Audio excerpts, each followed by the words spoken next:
Table for Two. I'm Jessica Dunker, President and CEO of the Iowa Restaurant Association and the Iowa Hotel and Lodging Association.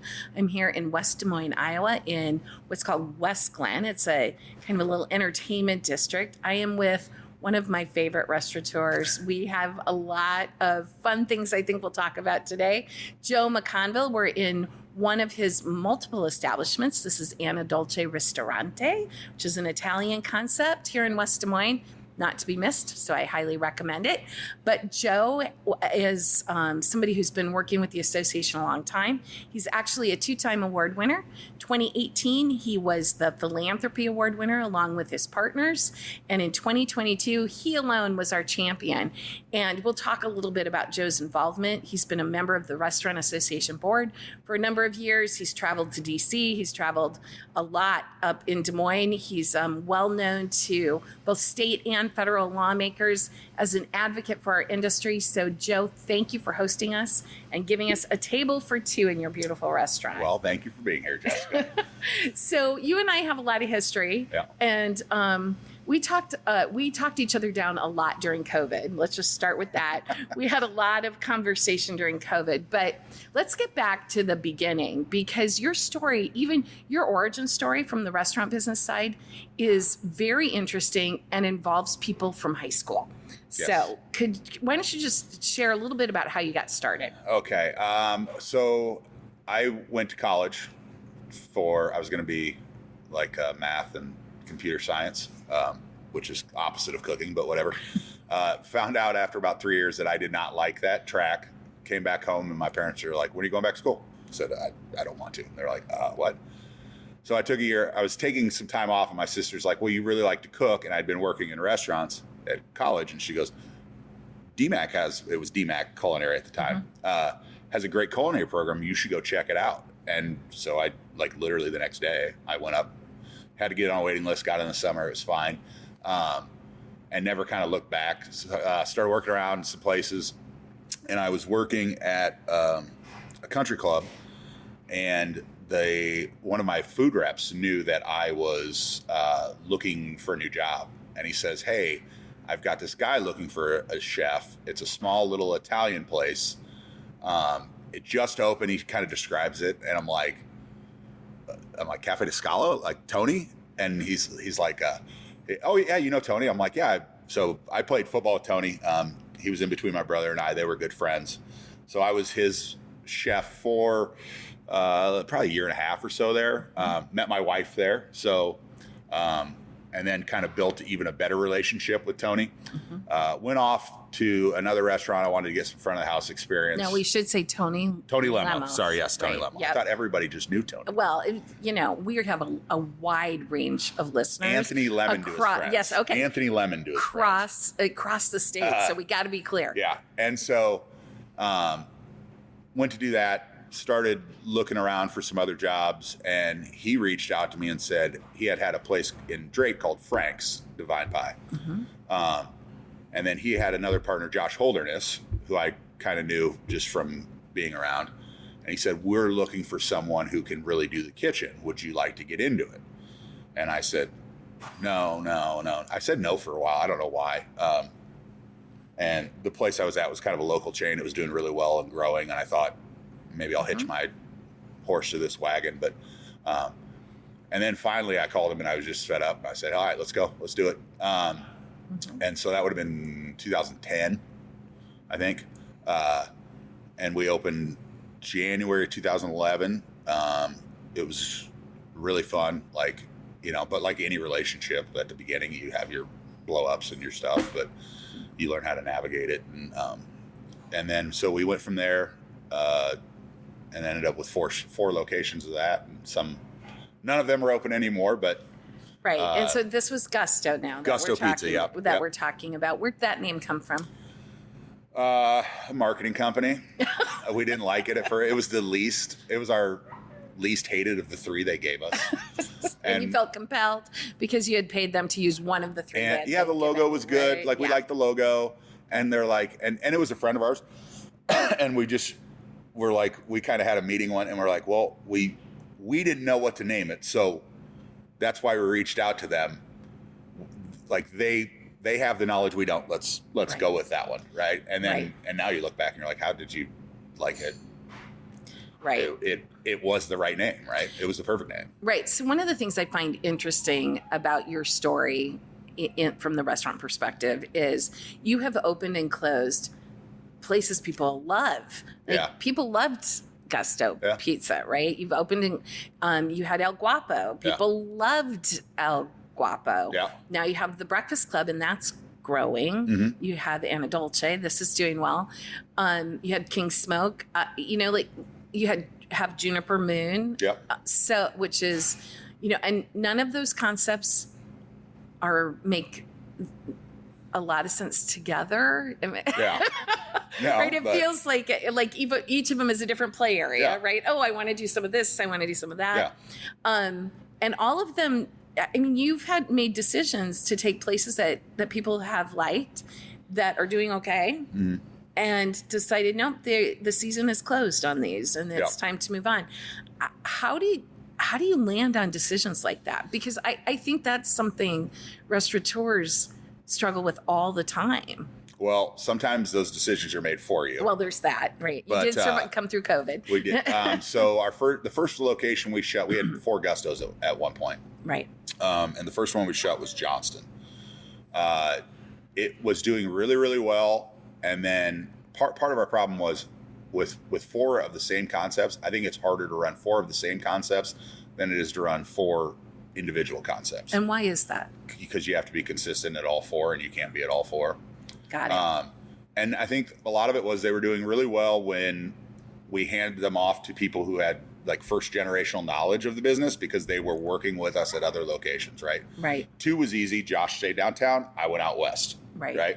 And then we had people. So when we opened the third one, which was Johnston, I kind of went up there, and then we had a guy who had been with us at both of them, so he took over the other one, right? And then when we opened West Des Moines, we had another guy who'd been with us forever. He took that one over. But then as you start getting past the generations, you really have to be more on it. And a lot of it was that, we weren't. And sometimes it's just stuff that's not. It's easy to run a business when everybody's coming in the door. It's hard to do it in the slower months and after 3 or 4 years when stuff kind of wears off. Was that one hard to let go? It was, because you have a feeling of like, oh, I failed, right? Like, oh, we failed.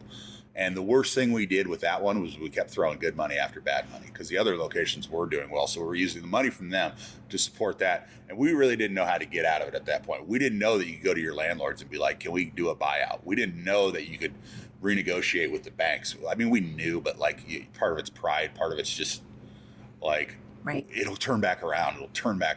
And I think we were stretched too thin, and we just didn't know what we needed right at the time. And so it just, it's sometimes it sucks to close them, but like, it's a business, and if Right. you start it, it's hard. The first ones are always hard because you start doing something because you love to do it. Right. Right. And then you have pride because you're like, look how well we're doing, right? And then you feel like a failure when you have to close one. So you do everything you can to avoid closing it. Right. Modify hours, try to switch it, you try to cut labor, you try to, and then cutting corners. You want to manage that stuff, but if you cut it too much, then you might as well just figure out how to get out of it. Right. So I think every successful restaurateur I've ever spoken with has closed something and had to go through that process. Now you've got the businesses you have, you're expanding again. The Breakfast Club keeps growing. Yes, and So- that's a different partner. That's Tom Baldwin. All right. So talk about where that's happening. What was the evolution of that? Because that's something that is well recognized. Very quickly became well recognized. Yeah. So after COVID, we were kind of looking for a partner and some cash infusion that we didn't have. We had just closed. Honestly, if we would have waited 3 months to close Johnston, we would have actually been much better off financially because we would have got all that COVID money. But we closed it right before COVID. Right. And we had already switched the Gusto over to Guapos. So we worked a partnership with Tom to, he would get into ours, and then we would get into the Breakfast Club, and then also Anna Dolce here. This one was Blue Toro before COVID, and then they shut it, and they're like, we want to sorry, my phone keeps going off. Yeah. But we want to, and so that's how that partnership formed. And so when we did the first Breakfast Club, Josh and I were very much, it was great because it was kind of back like when we did Augusta. It was a new, fresh concept. He worried about the front. I worried about the back. That's like kind of where we really shine. Like, we're good inside the walls. Tom's very good at the bigger upper level picture. Right. He's also very good at the details of coming in and saying, nope, the music needs to be this. Nope, the lighting needs to be that. And making sure all those things are. But from the expansion and the big stuff, it's been mostly him. He obviously knows. I mean, I don't know how many restaurants he has now, but it's a lot. Yeah. But so I, like with that, quite honestly, most of the time he gives me the information and I give him my feedback, but it's kind of like, again, if you have somebody who has the better knowledge than you, then, listen, pay attention, and I can say what I want and he'll listen. Right. But he's got way more knowledge in that than I do. Right. So you've sought partnership with people with different skills and talents from the very beginning. It doesn't do any good to have 11 quarterbacks on the field. Who's going to block? You got to find. And I'd like to think that that's the strength that I brought to him, is the kitchen stuff, because I've done a lot of his kitchens outside of the ones I own too. Right. And menus. And so, I think that's the best in anything in life, is you got to find the pieces that fit together, because if everybody's the same, then there's no creativity. There's no, it's just, and it's great. I mean, some people can do it, but right. If you're a chef driven owner, you're not going to go find another chef. You're going to find somebody to run the bar program. Right. Or you're going to find somebody you may be able to do it, but you're going to stay in your lane, and you're going to find somebody that lifts up a part that you can't do. Right. So what's coming next? What? Well, I don't know. You'll have to ask Tom. So we have two breakfast clubs lined up that we signed leases on. Wonderful. One in Omaha. Oh, great. Hopefully by the end of the fall. And then Kettlestone. I think the new one out in Waukee. Okay. On the, I still call it Alice's Road, but yeah. So that'll be within a year we'll be open. So talk about that concept a little bit, because, well, I love me a mimosa, so there's that happening. But talk a little bit about it. That's just a funky, cool vibe, like all the words that old people like me use. Yeah. So it's hip. It's got Riz. It's hip to the times. So it's kind of funny because Josh, Tony, and I had actually looked at that building when they were building it out. Right. To do like a breakfast lunch concept. So when Tom's like, hey, we want to partner with this, we were like, dude, that's crazy. We looked at it at a couple years before that, and it had been something else and they had gone out of business. But so we wanted to do that breakfast lunch. And actually coming out of COVID, because we would open the February 21, coming out of COVID, you can't be in a bar after 10. Well, you could fill up a breakfast place, Of course, sure. And that's, why not? And like the fun aspect. I mean, Josh, Tony, and I always like to have fun, but like Tom is very good at being like, it needs to be fun. It needs to be like you go into a lot of the breakfast places and it's kind of muted teals and browns and wood tones, and it's like, I mean, you walk in there and it could be 6 a.m. and you're like, well, I got to go to work, but I really feel like I need a mimosa, or a drink or a cocktail. Don't always. Yeah, but I may know a few people from the hospital that at the end of the all-night shift need to hit the downtown breakfast club for a mimosa or two. But you walk in, even when I'd go in to open at 5 o'clock in the morning, and then you start turning everything on, and like the brightness and the vibe and the music, it just gets you feeling in a better mood. And why not start your day like that? Well, and I may or may not have taken the Iowa Restaurant Association staff for a lunch where we all felt we needed a flight of mimosas. Well, you got to try them all. Because you do have to try all of them. Yeah. So I'm laughing because I have, my resident millennial, Emily, here with me. Yeah. I'm well aware of her mimosa consumption. I also have Gen Z Jordan. If you get the mega mimosa, it's only one. But it's like half a bottle of champagne. They're still trying not to laugh off camera because I use the words hip to the times. Yes. Where I thought they might actually fall down as they're watching us off camera, but it is hip to the times because it's fun, right? Yeah. It's a lot of retro. It's a whole retro feel. It is absolutely a must visit if you're coming into Des Moines and haven't been here before. So part of the reason that we're having our conversation today is because of all of the involvement you've had with the Restaurant Association.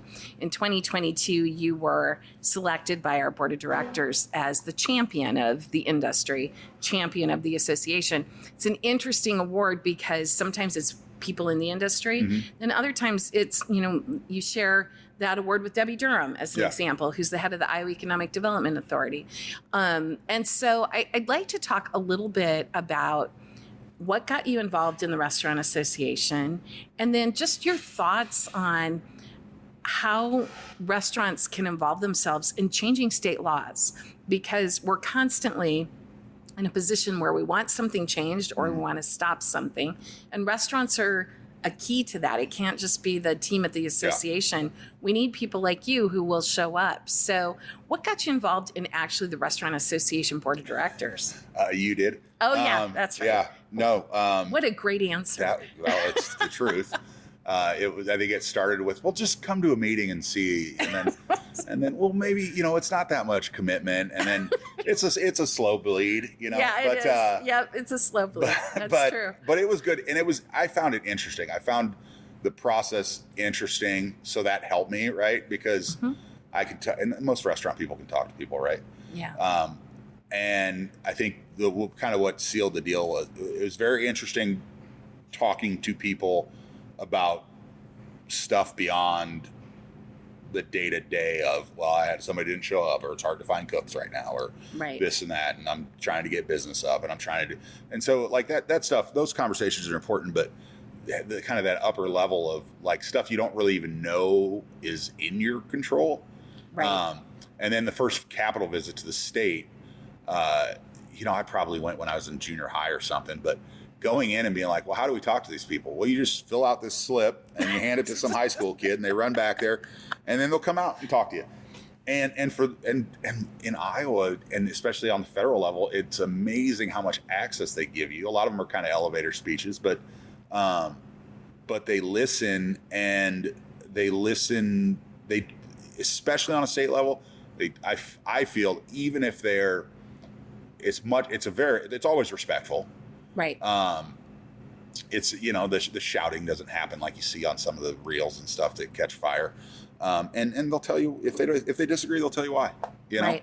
And you say, okay, well, maybe we can do something different, or maybe we're just not going to agree. But you have to also know that they might not agree on this one, but there might be 3 more down the road that we can reach out and say, what about this one? Can you help us? Especially with our industry, because it is so varied, right? Like there's a lot of issues that are right side, and there's a lot of issues that are left side. Right. So you have to be able to reach out to both, and you have to be able to constantly have the conversations with them and say, okay. And then when you're asking for something, or on a federal level, when you're dealing with actually where they're trying to write the bill for the people, you have to go, okay, well, this is what we're hearing, why they're saying no. Is there any room to take some of this stuff out? Or is there any room to deal with that? So I just found it really interesting how much, I'm from Des Moines, Iowa, and I've got a handful of smaller restaurants. I think at that time I only had 2. And so to be like, hey, and they listen to you, and it's just, it's important because they're going to listen to us more than they are a paid lobbyist. Yeah. One of the things that has struck me since I've been in my role for 13 years is how quickly things move, either for or against something for us at the state level. Yeah. Like if there's something that they're interested in, it seems like it moves quickly. And if you need to weigh in, you got to weigh in today, right? Or whatever day it is, and how slowly things move at Yeah. at the federal level. Oh, yeah. I think we're still talking about some of the same things at the federal level. Yeah, 1,000%. And it's amazing. Some of the stuff we're still talking about is stuff that both sides have said, I think this is a great idea. And you were like, Right. well, then why can't we just make it happen? right. Well, and I think one of the things that you've always been really upfront about is support on immigration. Yeah, that's And kind of my talking one. Yeah, and that is a place that you have been asking them to look for solutions since I've known you. I mean, we Yeah. probably 8 or 9 years ago Yeah. we're standing there saying, Well, and we're Doc- finally starting to see that where they're finally Right. doing legislation. And, I doubt they took it from me. Everybody can have the same idea. But I said, we've got all these work visas. Why don't we have a hospitality visa when that's a huge segment of who's employing Right. immigrant labor? right, Like, how hard? I mean, you can get the seasonal ones easy. If you have a golf shop or a water park or whatever, you Right. can get those. But it's like, well, why not have more access and more availability for this stuff? And there's ways to do it where both sides will agree. Okay, we can do some serious vetting on them. We can make sure, but like give them easier pathways. right, Like I get both sides, but there is a middle ground. I think what I've seen on that subject is that both sides want to fix. They want everything all in one, and they want, instead of just saying, well, let's find if there's 10 things that you guys both want that are like, and the 2 of the biggest ones are the computer ones. Well, let's fix 3 through 10, right, and let's just fix those. right, And for some reason, that bill, it's a political football, right? It's Right. It's the one that they like to kick back and forth. It just seems that they always want to fix it in one big chunk instead of saying, well, you guys agree on half of this. Can't we just fix the half? And then they're like, well, then we have no leverage. But it's like, but you both agree. So it's really not leverage. Yeah, I think one of the most powerful stories I heard you tell when we were in Washington, D.C. talking about immigration was that you had a DACA employee who opted against a promotion for fear that he would lose his DACA status. And I mean, that was a number of years ago where you were, I'm trying to remember that one.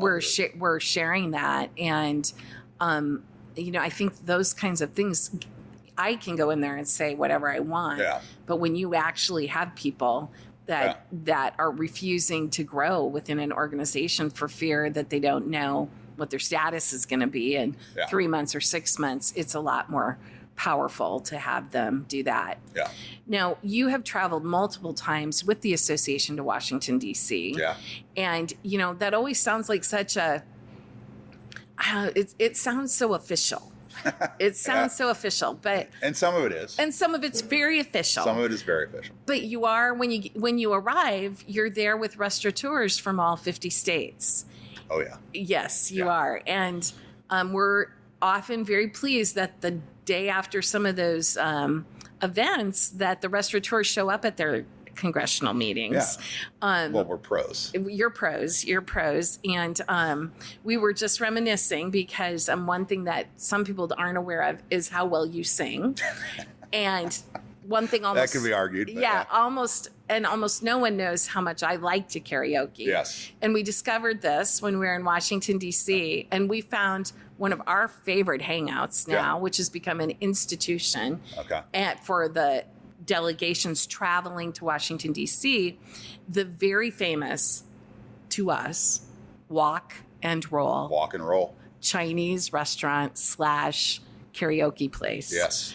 Where you get to go to have the karaoke room. Yep, you get your own room. You get your own room. room. How many people you have. Yep, no matter how many people you have. And we had some complications. We did. Well, we had to figure out how to get it in English at first on the readout on the monitor. But we kind of fiddled through that, and then I can't remember, somebody figured it out. That was after all the official stuff, so we were kind of feeling good when we got there. Mm-hmm. But yeah, it was a great time. It was a great time. The Walshes were there. They also do well. Yep. Amy's got a beautiful voice. Yeah, we were a bunch of singers that day. We were great. We were a bunch of singers that day. We were Dolly and Kenny. Yes, we were all of those things and more. But for the young kids, those are older people who are amazing singers in the country realm. Yeah. Well, but everybody knows Dolly now because she's cool. Yeah. Well, Gen Z Jordy and our resident millennial Emily likely know Dolly. Yes. Right. But the gambler, okay, and just Kenny checking. Rogers. Okay, just checking. It is. That's New Edition, or not New Edition. It's somebody, but yes, he was the singer. Yes. Yes. So, and so you have a lot of fun. The point Yeah. is that we do go and do official business. We do go and represent Iowa. And sometimes people ask, well, what difference does it make? What difference does it make? We're part of one of, 50 fly-ins that day that gets 15 minutes with our member of Congress. What difference does it make to have restaurateurs actually go to DC, actually walk the halls of Congress and meet with their legislators? Well, that part that's huge, and we have good access because you talk to a lot of them and they can't get in. The other thing you realize when you get in there is how, we have, everybody's got 2 senators, right? We've got 4 representatives, and then you talk to Texas, and they've got God knows how many people there, right? Because sometimes they have multiple people from each district going and talking to their reps. But it's interesting to talk to those people too, to hear their experiences of what's going on. And that drives back the importance of the state, because you'll hear about what's going on in the state. And as you know, a lot of stuff gets happened in a state, and then other states will pick it up, red or blue. They start to follow, like you see that in everything, right? And then all of a sudden you start hearing about federally. So it's important to have those conversations with the people that are from those other states' delegates. And then it's also good to remind them of how good Iowa is at everything, which is why you have to really step up the partying with those guys. Right. And I think you're a really good representation of the importance of showing up at the state level, because right now we worked at the state level with Joni Ernst when she was in the Iowa legislature, Zach Nunn when he was there, Ashley Hinson when she was there, Marionette Miller Meeks when she was there, and Randy Feenstra when he was there. Randy Feenstra. I was probably in middle school when Chuck Grassley went, so I never worked with him at the state legislature, but somebody did. Yes, so the point is, did. and he always is willing to meet with us. What would you say from the standpoint of, as you look back, is there any piece of legislation that you were a part of that you think has been that you felt the change within your own business at the strongest level? A lot of the COVID stuff, right, for sure helped. Because that's direct aid going. And I don't typically like it, but when you're shut down by the government, you're kind of like, hey, you have to make this right. Right. And it was hard. That was hard getting them to do that. You're like, but you shut us down. Right. Right. Yeah. Like if you kept us open and we were still sitting here and I get why, it was a weird time. So it's like, everybody was dealing with the information they had. So, right. But at the same time, we're like, but you shut us down. Right.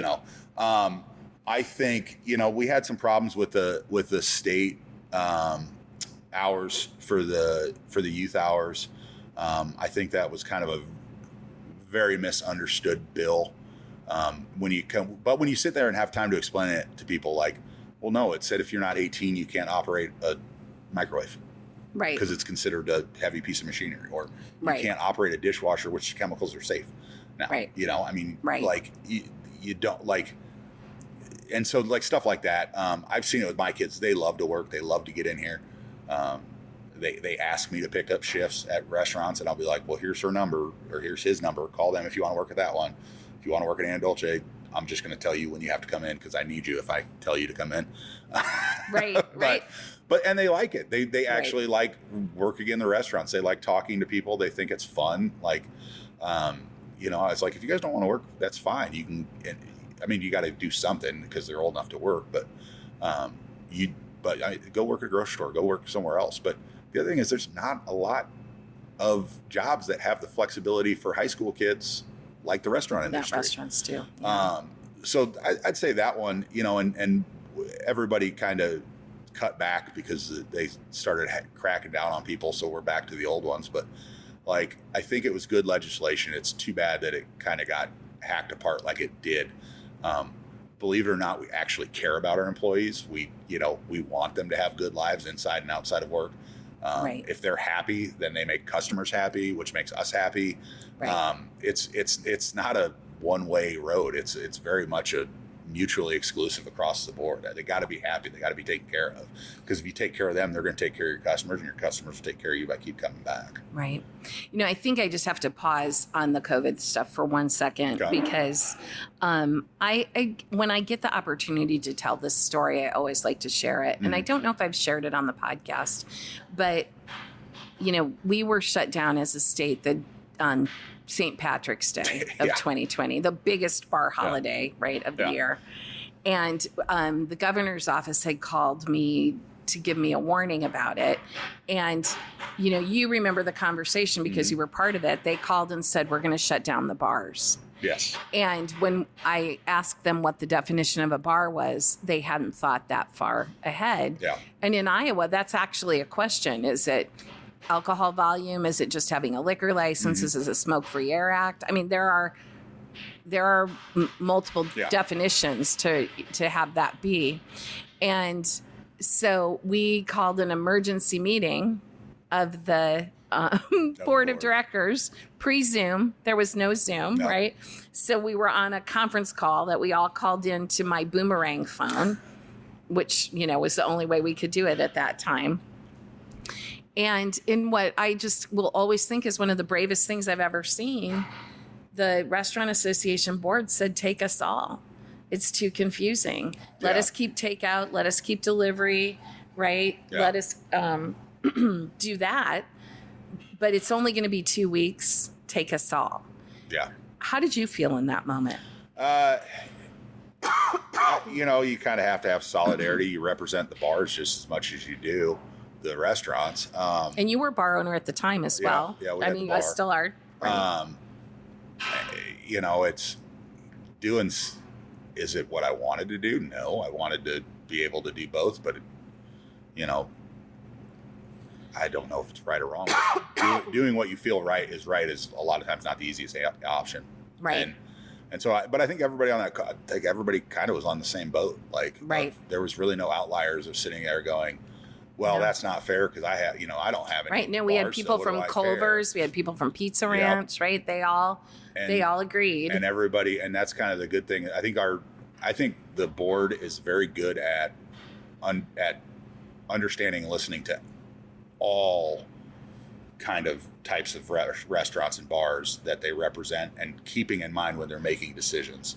Right. Of that, of not just well, it's only about mine and I don't care because it doesn't affect me. It's that. So, COVID feels like it was 100 years ago, and it also feels like it was yesterday and some stuff. It does. It's like before COVID, after COVID, and there's nothing in between. That's how you measure it. Almost your years are started to be that kind of way. Yep, pretty much.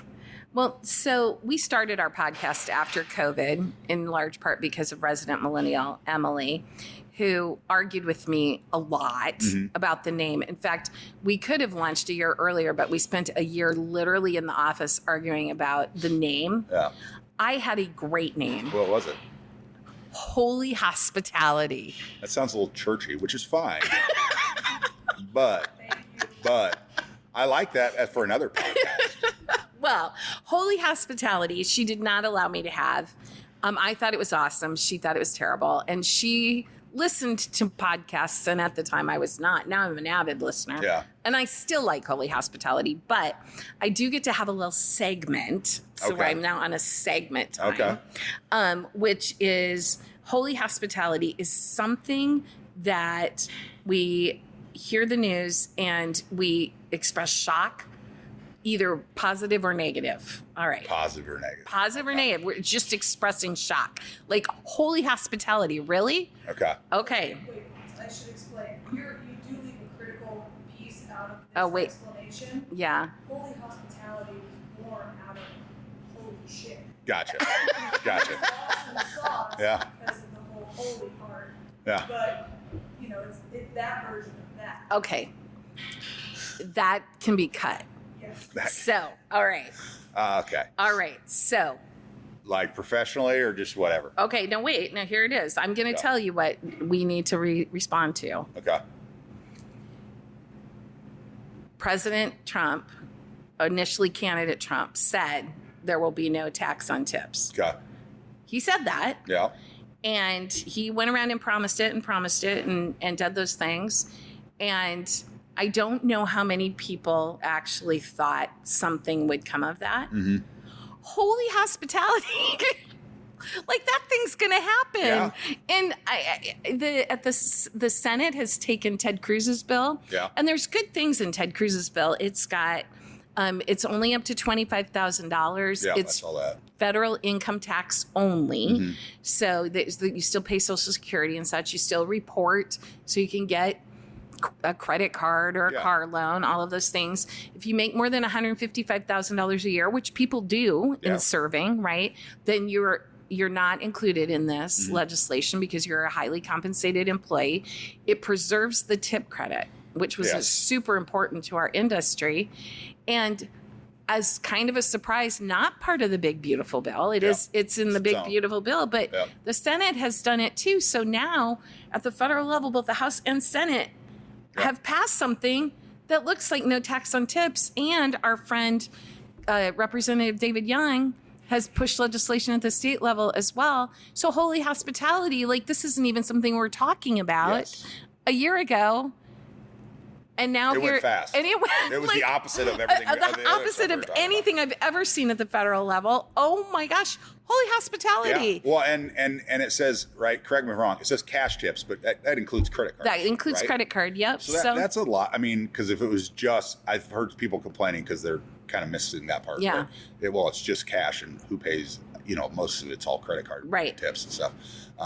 But again, I mean, great. That's good because if my employees are happier and they're making more money, then that is great. I want them to do as well as they can. Right. Because again, happy employees make happy customers and make happy owners. Right. Yeah, totally agree. So, I wonder if a month from now I'm going to be doing a podcast and saying congratulations, right, to all the servers in the state.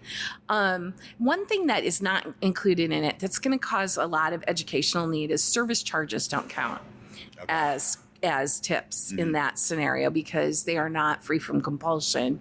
They're a set service charge, or an auto gratuity is technically a service charge. Okay. So that, I think that will cause a little bit of employee confusion, but I think overall servers win. And I agree with you, restaurant owners win as long as that tip credit and tip wage, it stays attached to it, because that, I'm not sure that we could survive that.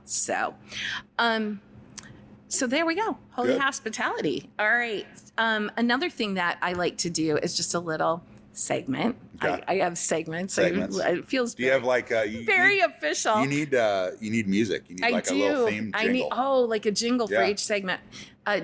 Jen Z. Jordy, would you get on that, please? Thank you. Yeah, okay. I'm sure ChatGPT or somebody can do one. Takeout. Since takeout's all the rage.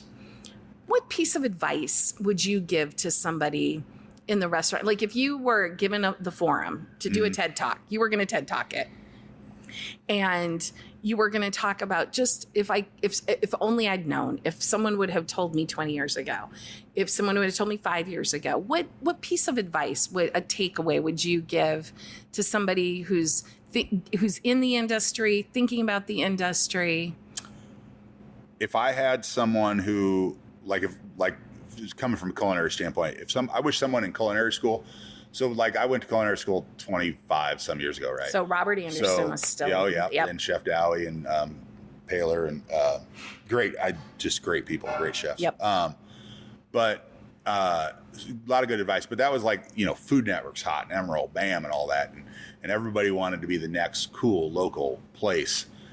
I wish someone would have said, go work. I don't care if it's Applebee's. I don't care if it's whatever corporate restaurant.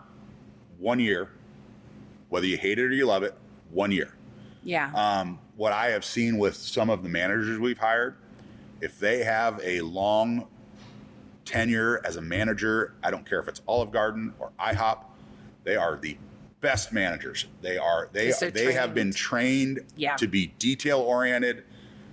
This is the red line and we do not cross it. And this is what's expected. And this is what happens. And they are by far the best at those hard skills. Oh, that's great advice. And everybody want to go, oh, you want to get with this chef or you want to get in that place because that's the really hot, cool place. Or then you can go and learn how to open your own. And no one ever said, go get a corporate job.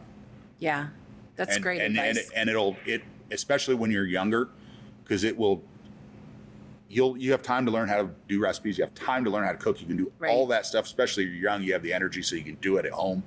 When I was younger, I still cook all the time, but like you cooked all the time, right? So you can come up with your fun stuff on the side, right? But to have that ingrained into you over a year period, I think will set you up for better discipline across the restaurant. And that's quite frankly back to the conversation of why some of them failed, is because some of that I didn't have some of that discipline. Right. I didn't have some, and you do want to take care of your guests and stuff, and sometimes you can be too nice. Okay, well, I can keep you on for an extra hour. Okay, I can keep you here, and then and that's and it's great to do that when you can. Yeah. But at a certain point, now no one has a job at some of those places because we were too nice, right? Right. So I think and I'm not saying you need to be mean, but you do have to operate it as a business. Sure. But I would say get a corporate job. That's great advice. That's great advice. Now, lots of people think they know you super well. Okay. I obviously think I know you super well because of you. Yeah. Well, whatever. Yeah. Because I know about your love of singing and I even know your repertoire of singing songs that you sing. And so, but there's lots of people because you're out front a lot who feel like they know you. Okay. And you've been around a long time. I mean, you did wrestle, you did at Dowling, you did play football at Dowling, right? So your name's a name in the community. You have a mini you that's your brother. That's just you in the shorter form, kind of, right? With red hair, right? He's a smaller ginger version of myself. Smaller. He's a chef too. He's very good at what he does. Yep, the smaller ginger version of you. But I would like you, because there's always something spilled in a restaurant. I would like you to spill it. Okay. Because that's the segment. You keep getting my segment themes here. Yeah. Like it. Okay, spill it. Tell us something that people don't know about you that will surprise them, or it can be funny. Like the funnier or more embarrassing, the better. But what would be something that people would surprise people about you? So spill it on the table for two. So I get made fun of by my kids a lot. They're 9, 11, 15, and 16, almost 15, 16. I've gotten really into watching birds. Oh. So we moved into our house a few years ago and I like outdoors, like I'll hunt and stuff and do some of that stuff. But I really like birds. And so I got one of the camera birdhouses. I had a couple. So we started with one, and then I got a camera one for Christmas. And I think I've got like 5 or 6 birdhouses. There's a great place on 8th Street, the Wild Birds of America, I think it's called. That's a fun little place to go into, because then you figure out, that's a bird feeder for that type of bird. Oh. I need to try to get those birds in, and that's bird feeder. I've also started to hate squirrels a lot more than I used to. I never really had opinion on squirrels, but those things. But yeah, so I've got a bird. Are you literally going to show me the bird camera? I'm going to show you the camera. We'll see if anything's on it right now. Oh, I turned my phone off. That was pretty stupid. The bird camera sounds awesome. It is, and then I see a squirrel or it gets knocked over. But yeah, so I've got a lot of bird houses. I've got another app too that I like to do. I do it. I did one this morning. It's called Merlin, and it records birds. Like it can hear the birds and identify them. And so that's kind of fun, because you can sit there and then, but I'll be in the backyard and we'll be doing something, and I'll hear a bird and I'll stop.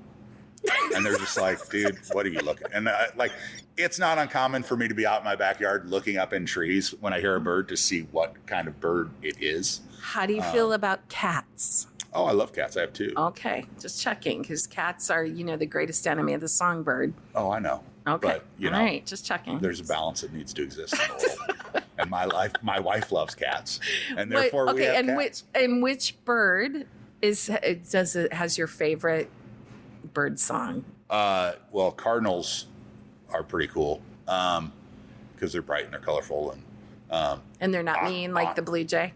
No, blue jays are like, but, yeah. But they're cool looking. Yeah. My wife likes blue jays because she went to Creighton. But owls, I think owls are the coolest. Do you ever hear any? Oh yeah, we'll hear them in Windsor Heights. They'll be up in the trees. So okay, ridiculous story. So one night It was like a Sunday night, and I'm getting ready to go to bed, and I just hear a barred owl blast outside my window. I was like, we got big trees in our backyard. And I was like, and the kids didn't have school, and they were in their rooms. They weren't asleep yet, but they were in their rooms. I'm like, get out of here. Go, come on. Let's go look at this owl. And they're just like, what are you doing? I'm like, it's right in the tree. Look how big it is. Like, listen how loud it is. And then I'm not going to do it on camera, but they're on voice, but so I'm doing the calls, and they're just like, can we just go to bed? You never want to go to bed. So, but yeah, I like birds. I'm okay with it. That's great. I will take that. Yeah. I will take that. So we always end with dessert. And so there's a couple of pieces of great news that I just would like to share with you. One is that our former board member and former owner of Creme, Christina Moffat, has been selected as one of the Women of Influence 2025's Good for her. business record, and well-deserved, I think. She's great. The second thing is that the Iowa Restaurant Association Education Foundation and Goodwill Industries have partnered together to create a program that's rolling out this month called Restaurant Ready. Okay. It's a certification program for Goodwill's clients who are interested in the restaurant industry to teach a set of skills using a curriculum from the National Restaurant Association. Oh, cool. So our job as the Restaurant Association and our Education Foundation will be making the words restaurant ready make sense. Okay. And so I'm sure we'll be calling you. Awareness, right? I'm sure that we'll be calling you to be talking about that as well. So congratulations to Goodwill Industries of Central Iowa. They've got a kitchen, have hired somebody to do the curriculum, and we're partnering with them. So we're excited about that. So, that, I think, is there anything else that you would like to share today? I don't know. I don't think so. It's your show. Like always, you just tell me. Yeah, just to know me is to be told what to do. I've been told that more than once this week. Yes. So that's all right. My mother liked to volunteer us a lot of stuff. Volunteer you. I like that term. I'm going to borrow that from Mrs. McConville.